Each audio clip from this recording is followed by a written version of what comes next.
अरे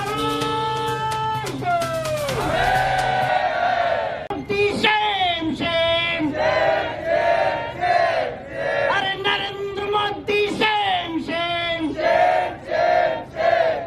अरे BJP same same,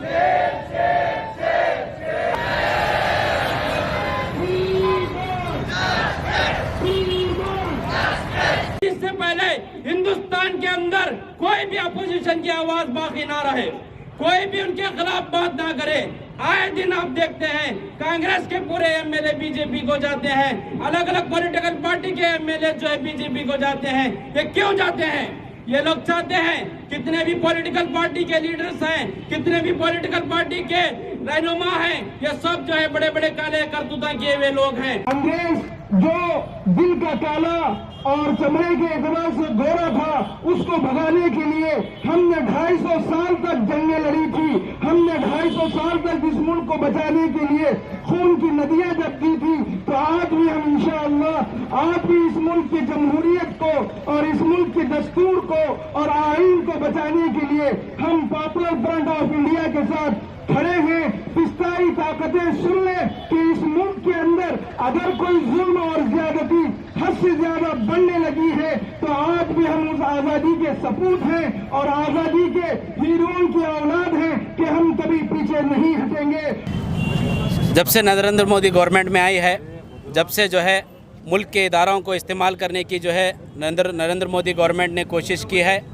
आप देख सकते हैं वो दहली फसाद के अंदर NIA का इस्तेमाल हो या CBI का इस्तेमाल हो या ED का इस्तेमाल हो, जो भी मुल्क के ख़िलाफ़, मुल्क के दस्तूर के ख़िलाफ़ काम करेगा, उसके ख़िलाफ़ काम करने वालों के ख़िलाफ़ जो भी एहतजाज करेगा, मोदी गवर्नमेंट उनको टारगेट बनाने की कोशिश कर रही है। आप देख सकते हैं पॉपुलर फ्रंट ऑफ इंडिया जो हमेशा मजलूमों की आवाज़ बनकर ज़मीन पर उतरकर काम करती है, इसके पूरे नेशनल लीडर्स के घर पे छापे मारे गए। तकरीबन इंडिया के अंदर 26 मकामात पर रेड मारी गई।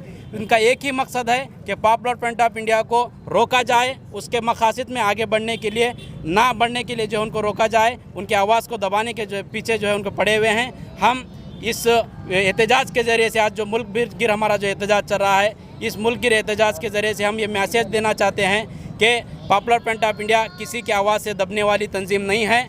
हम लोग उठे हैं अपने हकूक़ की लड़ाई के लिए, मुल्क की हिफाजत के लिए हम आखिरी सांसों तक लड़ेंगे। आज जो हम गुलबर्गा में प्रोटेस्ट किए हैं, ऐसे सेम प्रोटेस्ट पूरे इंडिया में हो रहे हैं। इसका मकसद है जो ED को, NIA को जिस तरीके से मोदी गवर्नमेंट इस्तेमाल कर रही है, एक्चुअल तो ये एजेंसीज़ को बनाया गया है कि जो गलत काम करता है उसको रोकने के लिए। लेकिन आज देखने में आ रहा है कि ये एजेंसीज़ को बीजेपी हुकूमत उनके ख़िलाफ़ कोई भी बात करता है, उनके पॉलिसीज़ के ख़िलाफ़ कोई बात करता है, तो ये ED को और NIA को लगाकर डराने की कोशिश की जा रही है। तो पॉपुलर फ्रंट ऑफ इंडिया ये डरने वाली तंजीम नहीं है, ना इसका कोई बैड रिकॉर्ड है। ये पूरे कानून के दायरे में रहकर काम करती है। हाँ, आप लोग डराए होंगे कई पॉलिटिकल पार्टीज़ के लीडर्स को, क्योंकि वो लोगों का बहुत ज़्यादा करप्शन में हाथ था, लेकिन पॉपुलर फ्रंट ऑफ इंडिया का करप्शन में कहीं हाथ नहीं है। आप उसको कहीं पे भी पकड़ नहीं सकते। तो लिहाजा ये डराने की कोशिश मत करिए। ये पॉपुलर फ्रंट ऑफ इंडिया मजलूमों की आवाज़ है। इंशाअल्लाह जब तक ये इंडिया में कानून ज़िंदा है, पॉपुलर फ्रंट ऑफ इंडिया वो कानून को पकड़कर उसके लिए स्ट्रगल करती रहेगी। देखिए, बीजेपी हुकूमत जब 2013 में जब उसका मैनिफेस्टो में जब वो बोली थी कि जब भी हम लोग जीत कर आएंगे first popular front of India को बैन करेंगे, लेकिन क्या हुआ? आज 6 से 7 साल हुआ है, आज तक भी पॉपुलर फ्रंट ऑफ इंडिया के ख़िलाफ़ बीजेपी को कुछ भी नहीं मिला है।